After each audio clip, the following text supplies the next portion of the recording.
तो हम क्वथनांक टॉपिक को आगे बढ़ाते हैं। इससे पहले की वीडियो में हमने क्वथनांक में उन्नयन की परिभाषा आपको बताई थी। आज हम क्वथनांक में उन्नयन की सहायता से विलेय के आणविक द्रव्यमान की गणना किस तरीके से करेंगे। ठीक है, उम्मीद करता हूं कि पहले का वीडियो आपने अच्छी तरीके से समझा होगा। तो क्वथनांक में क्वथनांक की परिभाषा और क्वथनांक में उन्नयन से आप क्या समझते हैं उसको समझ लिया होगा। उसी के बेस पर हम आप आज को आणविक द्रव्यमान की गणना सिखाएंगे। ठीक है, तो एक बार मैं फिर आपको परिभाषा को रिपीट करा देता हूं। ठीक है, किसी द्रव का वह ताप जिस पर उसके वाष्प दाब का मान वायुमंडलीय दाब के बराबर हो जाता है, उस तापमान को उस द्रव का क्वथनांक कहते हैं। इस क्वथनांक को हम B से प्रदर्शित करते हैं। ठीक है, इसके बाद क्वथनांक में उन्नयन, जब किसी शुद्ध विलायक में कोई अवाष्पशील विलेय मिलाते हैं, हमने उदाहरण के लिए पानी के अंदर ऑयल मिला दिया, तेल मिला दिया। पहले पानी का जो तापमान था, जो क्वथनांक था, वो 100 डिग्री सेल्सियस था। लेकिन जैसे हमने उसके अंदर तेल मिला दिया या नमक मिला दिया या हमने उसके अंदर चीनी मिला दी, तो उसका क्वथनांक बढ़ जाएगा। पानी फिर 100 डिग्री सेल्सियस पर वाष्प में परिवर्तित नहीं होगा, फिर वो 100 डिग्री सेल्सियस से ऊपर यानी 110, 120, 150 कितने पे भी, मतलब 100 से कैसा होगा, ज्यादा उसका क्वथनांक हो जाएगा। तो क्वथनांक में वृद्धि हुई, लेकिन कब वृद्धि हुई? जब हमने उसके अंदर विलेय मिला दिया। विलेय मिला दिया तो वो विलयन बन गया, यानी विलयन के क्वथनांक में क्या हुई थी? आपकी वृद्धि। तो विलयन का जो क्वथनांक दोस्तों हुआ था, वो आपका क्या में आया था? आपका प्लस में आएगा। और जो शुद्ध जल का क्वथनांक था, वो क्या आएगा? आपका माइनस में आएगा। ठीक है, और यहां हम क्वथनांक में उन्नयन को डेल्टा टीवी से डिनोटेट करेंगे, यानी प्रदर्शित करेंगे। ठीक है, अब हमको यहां लिखना है क्वथनांक में उन्नयन की सहायता से आणविक द्रव्यमान की गणना। ठीक है, क्वथनांक में उन्नयन की सहायता से आणविक द्रव्यमान की गणना। पहले हम इसका जो क्वेश्चन आएगा वो आएगा मोलर क्वथनांक उन्नयन स्थिरांक क्या है। तो पहले हम क्या लिखेंगे? मोलर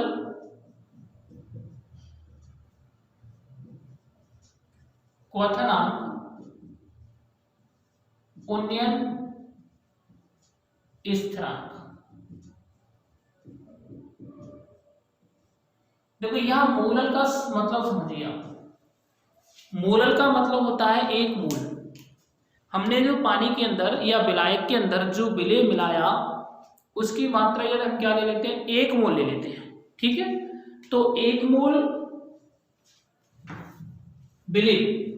ठीक है, तो यहां से आपका ये चालू होगा, प्रयोगों के आधार पर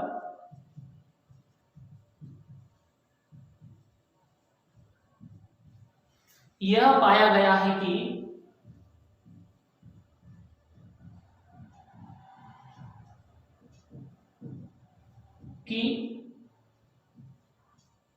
क्वथनांक में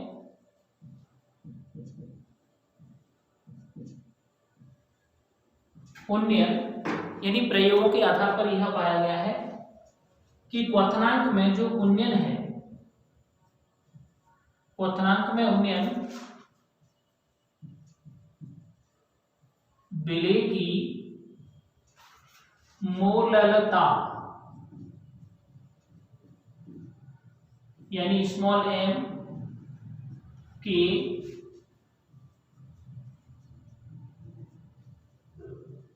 समानुपाती होता है। देखिए भाई, क्वथनांक में उन्नयन है वो विलेय की मोललता के समानुपाती होता है। यहां मोललता, तो पहले तो आप क्वथनांक में उन्नयन क्या लिखते हैं? हम डेल्टा टीवी, और इसको समानुपाती हम करेंगे small m। Delta T B equal to K B और स्मॉल का m। इसको हम क्या देंगे? समीकरण 1 देंगे, जहां के बी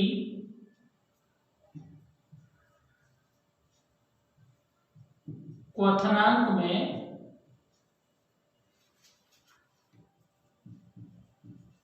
उन्नयन स्थिरांक है। केवी को हमने क्या लिया, स्थिरांक लिया, लेकिन वो स्थिरांक क्यों लिया गया है, क्वथनांक के लिए, इसलिए केवी को क्या कह दिया, क्वथनांक में उन्नयन स्थिरांक कह दिया। ठीक है, शुद्ध विलायक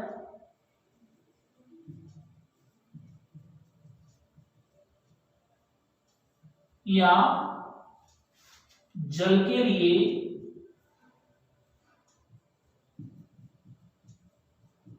केवी का मान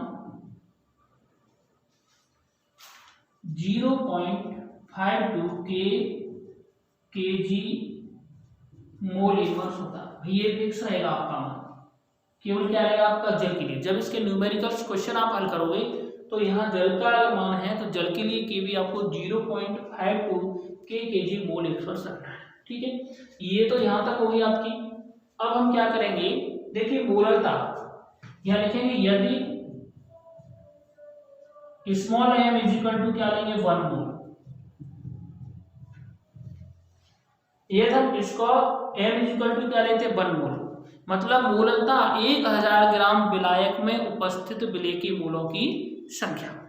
मोलरता की परिभाषा आपकी ये होती है। ठीक है, तो जहां m का अर्थ है 1000 ग्राम विलायक में 1 मोल विलेय मिलाए गए हैं। ठीक है, तो यहां लिख देंगे m का अर्थ है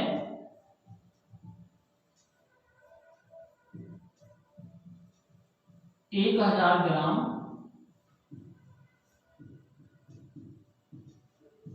विलायक में 1 मोल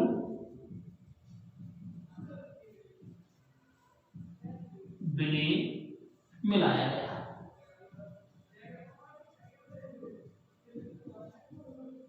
ठीक है, हमने यहाँ ये लिया कि यहाँ m को हमने 1 मोल क्यों लिया, उदाहरण के लिए हम ये मान लेते हैं कि हमने विलेय का मात्रा कितनी आपकी 1 मोल। यदि हम यहाँ लिखेंगे तो समीकरण 1 से क्या निकलेगा, समीकरण 1 से देखो समीकरण 1 क्या रहेगा आपका, डेल्टा टीवी। ठीक है, केवी इज इक्वल टू केवी की जगह केवी ही रहेगा और m की जगह क्या रहेगा आपका 1। 1 का मतलब क्या होगा, 1 ही होगा, तो डेल्टा टीवी इक्वल टू क्या आएगा भैया के बी। यहां से अब मोलर क्वथनांक उन्नयन स्थिरांक की क्या निकाल देंगे आपका परिभाषा। देखो डेल्टा टीवी क्या है आपका क्वथनांक में उन्नयन, केवी क्या है आपका क्वथनांक में उन्नयन स्थिरांक। क्वथनांक में उन्नयन स्थिरांक के बराबर कब होता है, जब विलेय के मोलों की संख्या 1 होती है। देखिए ये क्वथनांक में उन्नयन है, ये क्वथनांक में उन्नयन स्थिरांक है, ये दोनों बराबर होंगे जब विलेय के मोल कितने होंगे 1।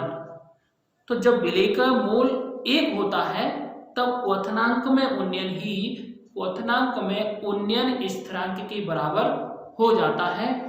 इस स्थिति में हम क्वथनांक में उन्नयन को ही क्वथनांक में उन्नयन स्थिरांक या मोलर क्वथनांक उन्नयन स्थिरांक कहते हैं। ठीक है, यानी 1 मोल विलेय के लिए क्वथनांक में उन्नयन स्थिरांक के बराबर होता है, उसे मोलर क्वथनांक उन्नयन स्थिरांक कहते हैं। ठीक है, तो यहां पर हम लिखेंगे परिभाषा,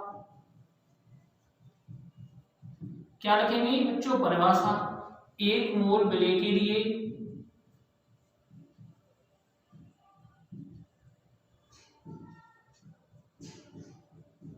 1 मोल विलेय के लिए, ठीक है, 1 मोल विलेय के लिए क्वथनांक में उन्नयन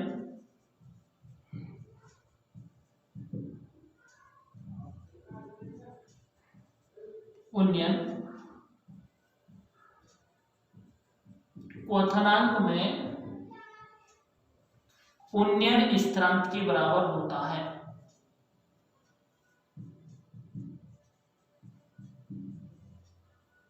उन्नयन स्थिरांक के बराबर होता है।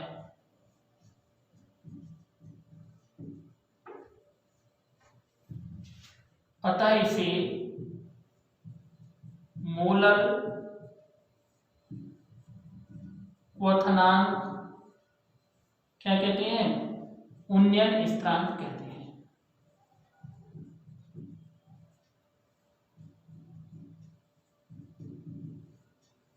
स्थिरांक कहते हैं।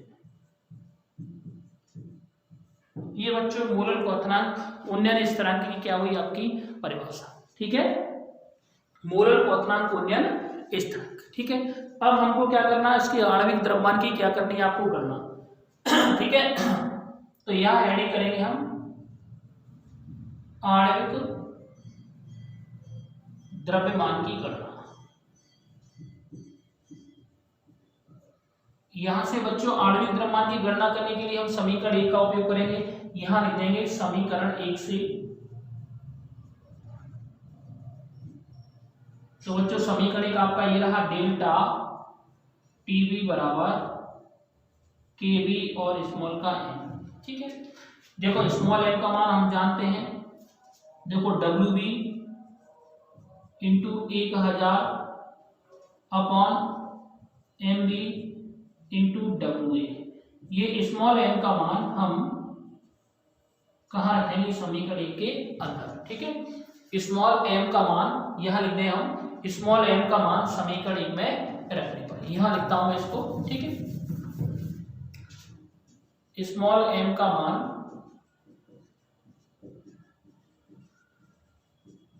समीकरण 1 में रखने पर।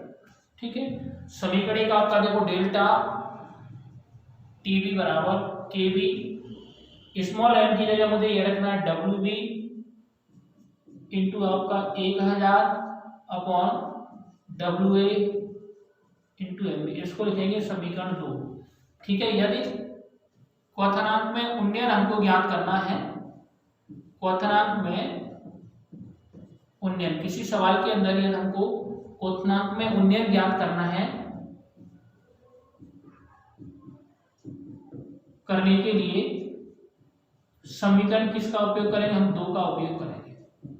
क्या करेंगे? समीकरण 2 का उपयोग करेंगे। ठीक है बच्चों, हमें क्या करना? आणविक द्रव्यमान की गणना। तो इस एम बी को आप यहां ले जाइए, इसकी जगह पर डेल्टा टी बी रख दीजिए। तो M B is equal to K B into W B into 1000, और यहां पर क्या लिखोगे आप? Delta T B. देखो यहां से एम बी को हम इधर लेंगे तो डेल्टा टी बी आपका यहां आ जाएगा, इंटू क्या आ जाएगा आपका डब्ल्यू ए। ठीक है भैया, डब्ल्यू एस का रहेगा। ये समीकरण क्या होगा? 3। इस समीकरण 3 की सहायता से हम विलेय के आणविक द्रव्यमान की गणना को कर सकते हैं। ठीक है, अच्छी तरीके से समझ लिए। इसके बाद हम अगले वीडियो में इसके ऊपर कुछ अंकित प्रश्न कराएंगे, यानी आपको सवाल हल कराएंगे। ठीक है, इसका स्क्रीनशॉट ले लीजिए। धन्यवाद।